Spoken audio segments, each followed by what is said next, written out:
The Wishing Well, le podcast qui booste ton bien-être et ton niveau d'anglais. Je suis Eugénie et je vais t'accompagner tout au long de cet épisode. Ready? Let's go! Hello, welcome back. Alors aujourd'hui, on ose parler anglais. Je te donne 5 tips, 5 combines, 5 tips qui vont te rassurer. D'après mon expérience, ce qui vous fait le plus peur, c'est de parler. C'est pas d'écrire. C'est pas d'écouter. C'est de parler. Et pourtant, vous vous en sortez bien. Je sais que vous vous en sortez mieux que ce que vous pensez. Je le sais. J'en ai vu suffisamment d'entre vous. Par contre, j'ai vu la détresse dans vos yeux. Je vous vois pas trouver vos mots et baisser le regard et secouer la tête et soupirer.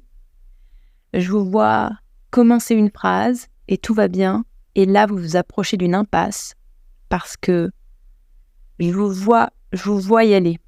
Je vois votre direction, je sais vers quel vocabulaire vous allez vous orienter et je sais que vous n'allez pas le trouver parce que c'est un peu spécifique, parce que c'est un peu compliqué. Par contre, ce que je sais et ce que vous ne savez pas, en tout cas au début, parce qu'après je vous le répète suffisamment pour que ça passe, c'est que vous pouvez contourner votre impasse. Il y a toujours un autre moyen de dire ce que vous voulez dire. Toujours. Il faut être patient, éventuellement demander à l'interlocuteur d'être patient, et c'est cool. On se reprend, on recommence la phrase si vraiment c'est une grosse impasse, mais il y a toujours d'autres façons de faire. Alors, c'est quoi les 5 tips? Tip numéro 1. Number 1. L'anglais, c'est une langue qui a su s'adapter et qui, parce qu'elle a su s'adapter, a survécu. C'est une langue qui a été très malmenée, l'anglais. L'anglais, c'est quoi? C'est à la base une langue celte et puis répandue sur un territoire qui s'est fait envahir et dominer pendant à peu près 1500 ans. Les Allemands, les Néerlandais, les Danois, les Romains, les Normands. Il y a eu du monde. Et il y en a eu des langues. Puis il y a Shakespeare qui est passé par là. Shakespeare, lui, il a décidé qu'il allait inventer à peu près 1700 mots qui, au jour d'aujourd'hui, sont dans la langue anglaise et parfois dans la langue française aussi, parce que, juste parce qu'il est né. Et qu'il a écrit des textes et qu'il a inventé des mots parce qu'ils n'existaient pas et que quand même, c'était bien pratique de les inventer, de les utiliser, que on les a gardés. L'anglais, c'est à peu près 28-29% de latin. Merci, les invasions romaines. C'est à peu près 27-28% de français. Merci, les invasions normandes. Ça veut dire quoi? Ça veut dire qu'il y a à peu près 55-60% de la langue anglaise qui est française, ou en tout cas qui a les mêmes racines que la langue française. Ça veut dire en gros que quand tu parles anglais et que tu connais pas un mot, essaie de le dire en français avec un accent anglais. T'as une chance sur 2 que ça marche.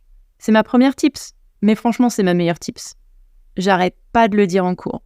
Et si tu savais, comme je suis en joie, à chaque fois que j'ai un étudiant ou une étudiante qui connaît pas son mot et je vois la terreur du lapin effrayé, pris dans les phares, et on se regarde et je fais chance sur 2, et il ou elle tente le truc. J'adore quand ils n'y arrivent pas. Et c'est pas parce que je suis vicieuse. J'adore quand ils n'y arrivent pas. Je leur fais genre un truc de cheerleader, tu vois, de pom-pom girl. Waouh! Une chance sur 2, c'était pas ça, mais c'est pas grave. Parce qu'ils ont essayé et ils se sont trompés et on célèbre ça. Et puis, une fois sur 2, ça marche. Et quand ça marche, waouh! C'est la même démonstration de joie que je leur fais. Qu'il y ait erreur ou réussite, je trouve ça incroyable de juste tenter le truc. Une chance sur 2. Alors, ma deuxième tip, the second one, elle est reliée à la première. L'anglais, c'est une langue qui a été malmenée pendant des siècles et des siècles et des siècles et des siècles. C'est une langue qui a perdu, qui a repris, qui a intégré, qui s'est défaite, qui a repris, qui a enlevé, qui a repris, C'est une langue, c'est la reine de la survie. Les Anglais, ils ont l'habitude que leur langue soit malmenée.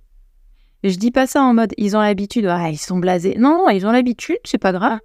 C'est pas grave. Ils ont l'habitude de ça. Il y a genre une mémoire épigénétique du langage. Les Anglais, ils savent que leur langue, de toute façon, c'est le couteau suisse de toutes les langues. Donc, il y aura toujours des petits changements d'une année sur l'autre dans le modèle, tu vois, mais toujours pour le rendre plus pratique et ça, c'est cool. Et puis, ils ont l'habitude aussi parce que, c'est la langue autour de laquelle tout le monde se retrouve pour communiquer à l'échelle mondiale. Donc, ils ont l'habitude d'avoir des gens qui apprennent, des gens qui maîtrisent pas, des gens qui essayent, des gens qui... Et ça les fait pas rire, ça les fait pas se moquer, c'est normal, c'est la normalité. Tu n'as pas l'air stupide quand tu parles à un anglo-saxon et que tu fais une erreur. Ça, c'est très français, ça. Les Français, attention, il ne faut pas que la tête, elle dépasse trop parce qu'on a tendance à les couper, les têtes qui dépassent. Hein. Les Anglais, c'est pas ça du tout. Hein. Ils n'ont pas coupé les têtes de leur roi et ils ont eu d'autres trucs. Hein. Mais les Anglais, ils se pas vraiment ce qu'ils pensent non plus. Dans ce genre de circonstances, ils sont très discrets sur la critique. Pour critiquer, ils ont dû inventer l'humour, c'est tout dire. Il n'y a pas la culture de... Il ou elle a fait une erreur de conjugaison sur son verbe irrégulier. Ah, la honte, ça c'est français. Je t'invite à aller regarder le sketch de Paul Taylor, T-A-H-L-O-R, et je te le dis en anglais parce qu'on révise nos lettres anglaises aussi. T-A-Y-L-O-R. Désolée. D'un coup d'un seul, je savais plus ce que c'était la lettre Y en anglais. Sachant que mon prénom se termine par un Y, donc bon, c'est quand même pas la lettre exceptionnelle dans la vie, mais ce sont des moments qui arrivent. Paul Taylor, c'est un Anglais qui a passé quelques années de sa tendre enfance en France et qui du coup est parfaitement bilingue, n'a pas d'accent, mais fait des erreurs stupides de conjugaison en français. Nous, ce qu'on appelle, tu vois, même moi dans mon vocabulaire, je le dis, des erreurs stupides. Et il explique très très bien dans son sketch, où il dit... c'est très perturbant parce que je n'ai pas d'accent anglais quand je parle français. Et du coup, quand je vais dans une boulangerie et que je dis 2 croissantes, s'il vous plaît, on me regarde comme si j'étais un ordinateur qui avait bugué. Et même quand ma femme, elle est avec moi, par exemple, on fait des travaux dans la maison et moi, je ne savais pas ce que c'était le carrelage. J'avais jamais entendu le mot. Évidemment, quand j'avais 5 ans, j'utilisais pas ce mot-là. Et donc, j'essaye d'expliquer le carrelage, j'essaye de l'expliquer au vendeur. Et ma femme est là. Et ma femme, en fait, le vendeur finit par comprendre. Et ma femme s'excuse en disant « Non, mais il n'est pas idiot, c'est pas ce que vous croyez. En fait, il est anglais, mais il a passé sa petite enfance en France. Et comme vous savez, quand on est enfant, les cerveaux, c'est des éponges. Alors, il a tout le vocabulaire, mais il n'a pas l'accent. Mais il y a certaines subtilités qu'il n'a pas. Et va voir le sketch, c'est hilarant. Cette mentalité-là, ça n'existe pas en Angleterre. Les Anglais, entre eux, ils ne se comprennent pas toujours non plus. Hein. Les Anglo-Saxons, allez, on va faire une généralité. Les Anglais ne comprennent pas nécessairement les Écossais. Mais c'est vrai, je n'exagère pas du tout. On va reparler des accents. Il y a beaucoup d'accents sur le territoire du Royaume-Uni. Et c'est pas inintéressant de savoir où elle se situe, on va en reparler plus tard. Donc ça, c'était ma deuxième type. Ils ont l'habitude, les Anglais.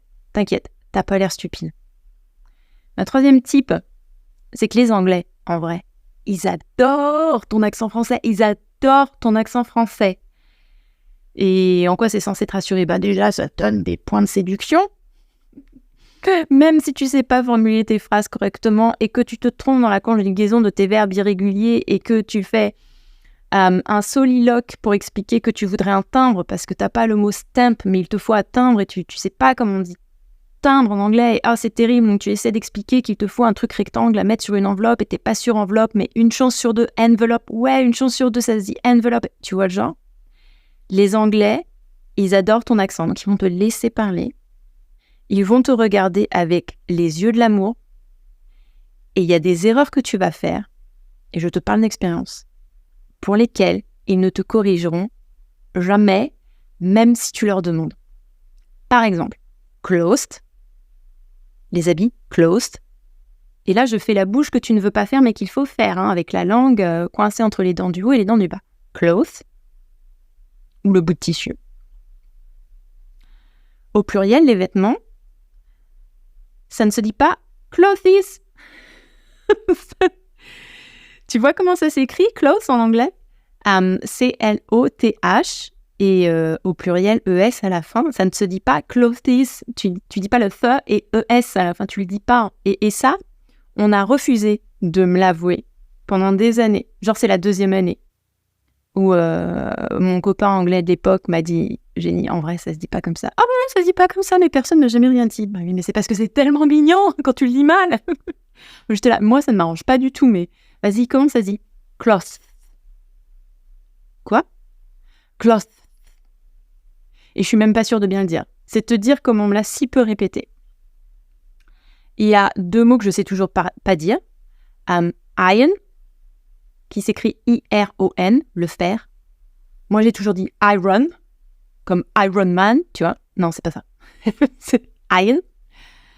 Mais je suis même pas sûre de bien le dire. Et puis, il y a, ça c'est sûr, je le dis pas bien, sword. S-W-O-R-D. Sword, c'est l'épée. J'ai dit sword pendant des années. Sword. Et c'est à force, c'est à force de regarder Game of Thrones, le trône de fer, que à chaque fois qu'il disait le mot, sword, j'ai appris à le dire. Mais on m'a jamais corrigé, parce que c'est trop mignon. Ça, c'était ma 3e tip que tu savais pas. Ton accent est populaire. Et on va te faire croire que tu dis bien, et tu dis pas, et tu le sauras pas, et tu auras une vie meilleure, et voilà. Alors, ma 4e tip, c'est, franchement, je sais que ça a l'air dur, mais si tu peux te préparer, si tu vas te retrouver dans un contexte que tu peux anticiper, où tu vas devoir parler anglais, identifie les difficultés. Je t'acharne pas sur toi, ouais, j'ai pas le vocabulaire, j'ai peur, j'ai truc, pas toi. Ton expérience. C'est quoi ton expérience? Dans quelles circonstances tu vas te retrouver? Tu pars en voyage? Tu pars où? Est-ce qu'ils ont un accent?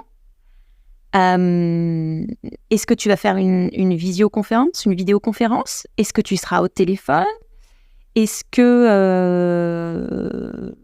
même pour la lecture d'un livre, est-ce que tu vas te retrouver dans un contexte où tu vas être mis devant du vocabulaire spécialisé? C'est très important d'identifier ce que j'appelle, moi, la grille de difficulté.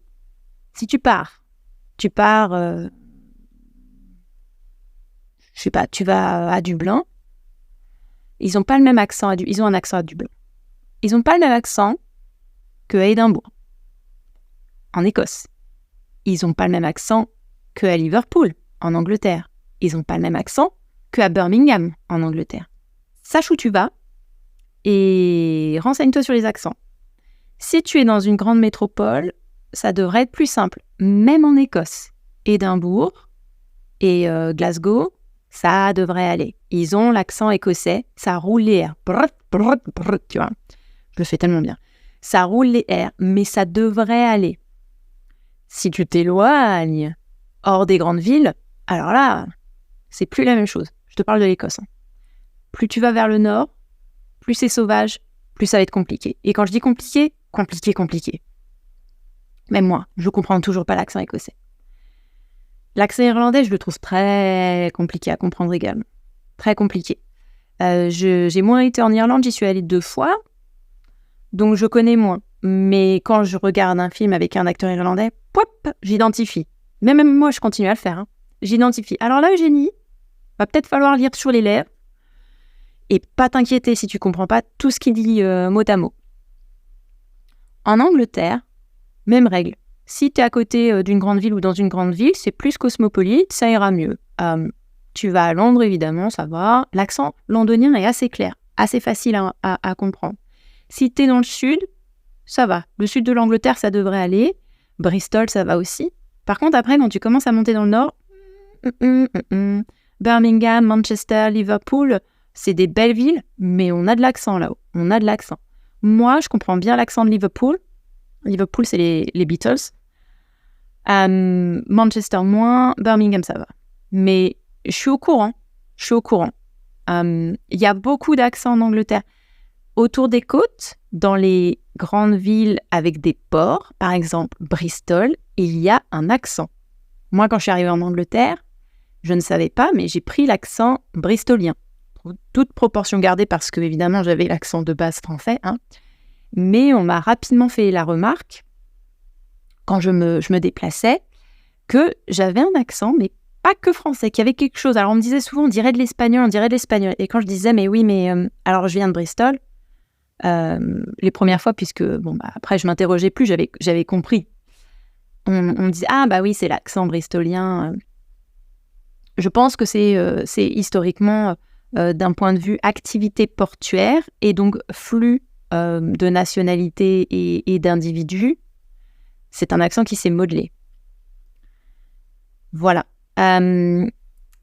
Si tu regardes un film, c'est pareil, tu te poses les mêmes questions. Tu vas regarder Peaky Blinders. Peaky Blinders, ça se passe où? Ça se passe à Liverpool. Donc, non, je te dis des bêtises, ça se passe à Birmingham. Je ne l'ai pas vu.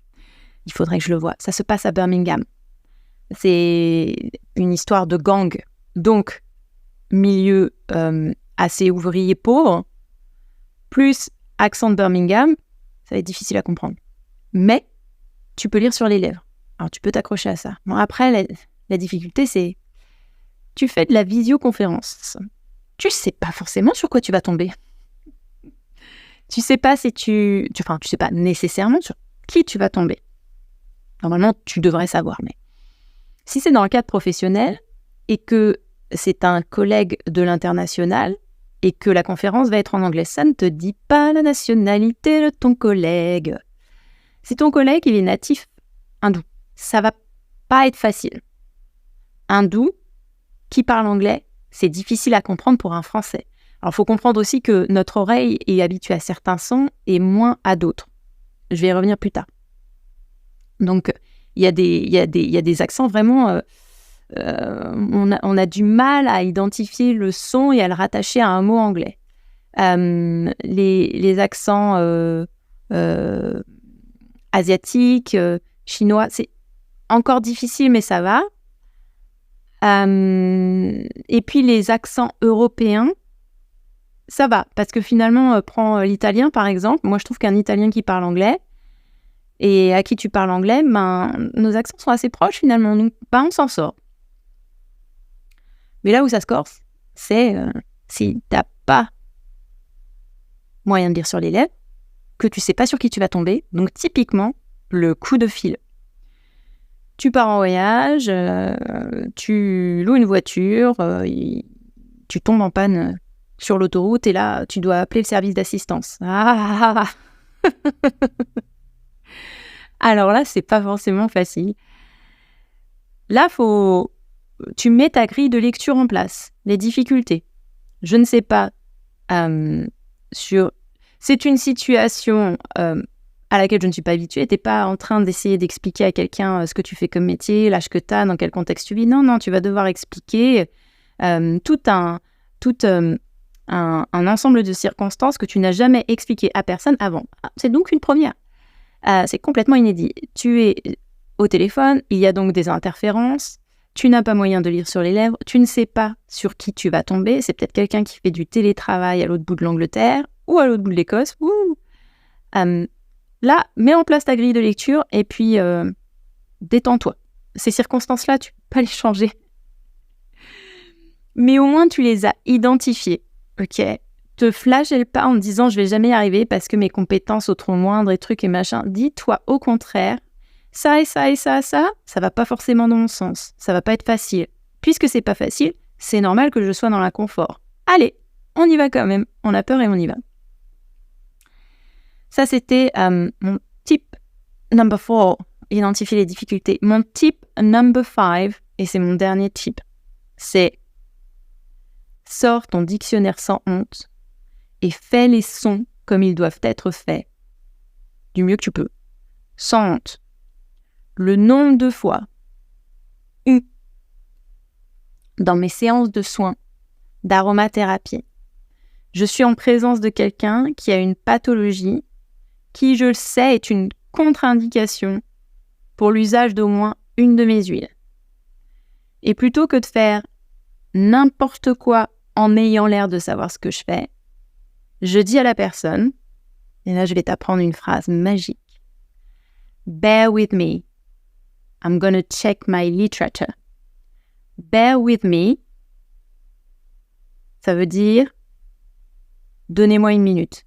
To bear, c'est supporter. C'est porter, supporter. Bear with me. Supporter l'attente avec moi. C'est une formulation. Bear with me. I'm gonna check my literature. Je vais vérifier ma littérature. Alors là, on n'est pas dans le contexte où je manque de vocabulaire et j'ouvre mon dictionnaire. Mais on est dans un contexte où je ne sais pas. Et plutôt que de me... parce que j'ai honte, motivée par ma honte, plutôt que de faire semblant que je sais et de faire une bêtise, j'assume. Je sais pas. Paf. Je me retranche. J'assume que la personne me voit me retrancher vers mon dictionnaire, vers mon téléphone pour Google Translate, à l'intérieur de moi-même, parce que je sais que j'ai le mot, mais je ne le trouve pas et il me faut une minute pour calmer mon palpitant. Voilà, j'assume le truc. Bear with me. Il faut que tu l'apprennes, cette phrase. Ça va te sauver. Bear with me. Bear with me, please, parce qu'on est très poli. On est très poli avec les anglo-saxons. Et puis, tu fais les sons. J'en ai parlé dans un épisode que j'ai enregistré précédemment, mais je ne sais pas s'il sera publié avant ou après celui-là, où je traduisais de la poésie et je vous disais, il faut faire les TH avec la langue entre les dents du haut et les dents du bas, et il faut faire les H ouverts, les H sonores. Toi, tu as l'impression que tu as l'air stupide, tu es peut-être mal à l'aise à faire ça, mais déjà, tu vas jamais t'habituer si tu commences pas par le faire systématiquement. Je te promets qu'un jour, ce sera seconde nature. Je te promets. Ensuite, c'est important parce que si tu fais pas ces sons, ça peut vouloir dire un autre mot. Ok ? Et puis, c'est important pour toi parce que les Anglais, en fait, ils sont très conscients que c'est leur langue qu'on utilise. Donc, il y a une forme de reconnaissance de « Ah, merci mon Dieu, c'est vous qui vous y collez et pas nous ». Et ça, ils le ressentent bien quand tu essayes de leur parler, que tu fais des erreurs. Et ce qui passe dans la tête d'un Anglais, je fais une grosse généralité, mais on me l'a dit tellement de fois. Admettons que tu t'excuses, je suis désolée, je trouve pas mon mot, ma prononciation, c'est « Non, mais si moi je savais parler anglais, si moi je savais parler ta langue comme toi tu sais parler la mienne, puis de toute façon, nous les Anglais, on est nuls avec les langues. » Ils sont nuls avec les langues, les Anglais. Ils sont pas nuls parce que génétiquement ils sont nuls, ils ont pas besoin de pratiquer, tout le monde vient vers eux avec l'anglais, donc eux ils ont juste à écouter et à faire preuve de grâce et de merci envers les gens qui se coltinent le travail. Ils en sont très conscients. Ok ? Les Anglais, il y a des sons que nous on fait en français qu'ils ne savent pas vraiment entendre, qu'ils ne savent pas vraiment différencier parce qu'ils ne les utilisent pas vraiment en anglais et ils savent pas les faire non plus. Donc c'est un cercle vertueux. Par exemple, quand je suis arrivée en anglais, Eugénie, ça n'existe pas. Je pense que c'est l'équivalent de de leur. Le fait d'attaquer un son comme ça, si violemment, c'est non. Et mon copain, il s'appelait Aurélien. C'est pareil. Non. Ils savent pas comment faire. Ils ne font pas vraiment la différence entre les on, en, un. Quand tu leur dis ces différents sons, pour eux, c'est un seul et même son. Ça n'existe pas vraiment dans leur mot à eux. Donc, tu vois, ils ont leur truc aussi. Ils peuvent s'identifier à, et ils ont beaucoup de compassion envers ce reste du monde qui parle leur langage tellement mieux que eux ne parlent d'autres langages. Donc, tu peux te détendre. On se les récapitule, ces 5 tips qui rassurent et qui font que tu peux parler anglais en ayant le palpitant rassuré. La première, c'est une langue qui a été malmenée et qui contient beaucoup de français, du coup. Une chance sur 2. Tu connais pas un mot ? Dis-le en français avec l'accent anglais. Une chance sur 2. Deuxième, les anglo-saxons, ils ont l'habitude. Ils ont l'habitude qu'on leur parle anglais et qu'on fasse des erreurs. Tu n'as pas l'air stupide. C'est quand tu parles un français à un français ou qu'un étranger parle à un français que le français dit que la personne a l'air stupide. Mais les Anglais, ils pensent pas ça de toi quand tu parles anglais. Type numéro 3.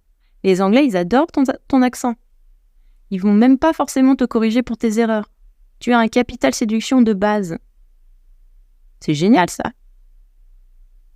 Type numéro 4. Identifie tes difficultés, ne t'auto-flagelle pas. Identifie les difficultés en amont, comme ça t'es prêt, et tu libères le truc, tu libères l'énergie. Ouais, ça va être dur parce que ça et ça et ça et ça. Allez, pouf, on peut rien y changer, on y va quand même. N'aie pas honte de sortir ton dico. Bear with me. N'aie pas honte de sortir ton portable, de dire je vais demander à mon meilleur ami Google Translate ce que ça veut dire. N'aie pas honte de faire les sons. Fake it until you make it. Et je vais m'arrêter là-dessus. Fake it until you make it. C'est un dicton en anglais. Fake it. Ça veut dire fais semblant de ça. To fake, c'est quelque chose de faux. Fake it. Fais semblant de ça. Until you make it. Jusqu'à ce que tu le fasses. Donc fais semblant jusqu'à ce que tu n'aies plus à faire semblant, en fait. Fais semblant jusqu'à ce que ça devienne seconde nature. Fais semblant. Fais semblant que tu es à l'aise à faire les sons, fais-les quand même. Fake it until you make it. Et un jour, ce sera seconde nature. C'est un truc qu'on m'a dit quand j'étais en formation avec Lush. Juste avant que j'intègre le spa à Basse et que je devienne chef d'équipe, on était tout un groupe à apprendre tous les protocoles de soins dans l'école de formation. Et moi, je sortais d'une formation en massage, j'étais diplômée depuis quelques mois, où on avait beaucoup travaillé sur le corps, on avait peu travaillé sur le visage. Et quand je suis arrivée à la formation de Lush, c'était un protocole très chorégraphié par rapport à la musique qu'on mettait en salle, avec des produits qui se vendaient dans les magasins Lush, qui n'étaient pas nécessairement extrêmement bien adaptés, en tout cas à ce moment-là, à l'usage en salle de soins, notamment les beurres solides. On utilisait les beurres solides pour les massages de corps, mais on les faisait pas fondre, on les utilisait solides. C'était la chaleur du corps de la personne avec laquelle on travaillait qui faisait fondre le produit. Et ça, c'est super quand tu es chez toi parce que tu peux faire autant de passages qu'il faut avant que le beurre chauffe, ou tu peux attendre avec le beurre entre tes mains. Mais nous, on faisait des protocoles chorégraphiés, donc il fallait que ça fonde à un moment donné assez rapidement. Et on n'avait pas la main dessus. C'était aléatoire. Et quand j'ai intégré la formation, le premier protocole qu'on a appris, c'était le Validation Facial. C'était le soin du visage. Et moi, j'étais vraiment spécialisée sur le corps et beaucoup moins sur le visage. Ça, c'était plutôt les esthéticiennes qui venaient dans cette formation, qui étaient plus performantes que nous. Alors après, le niveau s'est mis à niveau entre nous toutes, mais c'est le premier soin que j'ai appris. Et ça me semblait impossible. Les mouvements étaient nouveaux, il fallait que je colle à la musique, j'utilisais des produits que je connaissais pas, de très beaux produits par ailleurs, mais c'était un protocole long avec beaucoup d'étapes et j'étais très mal à l'aise. Et je me souviens, la formatrice nous a dit « It will become second nature, I promise you ». Et je sais que c'est pas un conseil en soi. It will become second nature, I promise you. Ça va devenir seconde nature, je vous promets. Et le jour où elle a dit ça, je me suis dit, ça a l'air tellement loin ce moment où ça va être seconde nature. Je ne peux même pas l'envisager. Je ne peux même pas envisager une réalité où ça deviendra seconde nature. Mais je me suis accrochée à ce qu'elle me disait parce que c'était elle la référente et elle savait. Et j'ai pas remis en doute sa parole. Je me suis dit, mais oui, un jour, ça deviendra seconde nature. Et un jour, c'est devenu seconde nature. Mais c'est le fait qu'elle me le dise à ce moment-là où j'y croyais pas qui a fait que je me suis accrochée et qu'aujourd'hui, je m'en souviens encore. Donc aujourd'hui, c'est moi qui te le dis, c'est moi qui vous le dis. Ça va devenir seconde nature. Ces choses qui vous font peur, que vous ne maîtrisez pas encore, ces sentiments qui vous mettent mal à l'aise. On a tous nos petits points faibles autour de l'anglais, même moi, après 10 ans en Angleterre, avec la nationalité franco-britannique, avec les tests que j'ai passés, avec la légitimité, l'expérience que j'ai à enseigner. J'ai peur encore. J'ai peur de vous dire des bêtises et je vais vous en dire et ce sera enregistré et ce sera diffusé et ce sera écouté et ce sera critiqué et c'est horrible. Si on commence à rentrer dans la spirale de ça, c'est horrible. Mais en vrai, ça arrive, c'est pas grave, c'est pas le ciel qui nous tombe sur la tête, on est faillible. Ne vous privez pas de l'expérience de parler anglais, de visiter des pays anglophones, de toutes ces portes que la connaissance de l'anglais pourrait vous ouvrir juste parce que aujourd'hui vous avez honte et vous pouvez pas voir que dans quelques temps ce sera seconde nature. Croyez-moi sur parole. Ok ? Et puis entre-temps, quand vous flippez, vous vous repassez ce petit épisode. 30 minutes, c'est bon. 30 minutes pour se rassurer, repartir pour 3 mois de oui, c'est bon, je prends mes cours d'anglais, je vais voyager, je lis ce livre, j'écoute ces podcasts, franchement, ça vaut le coup. Allez, moi, je crois en vous. Ok. Bye bye, my loves.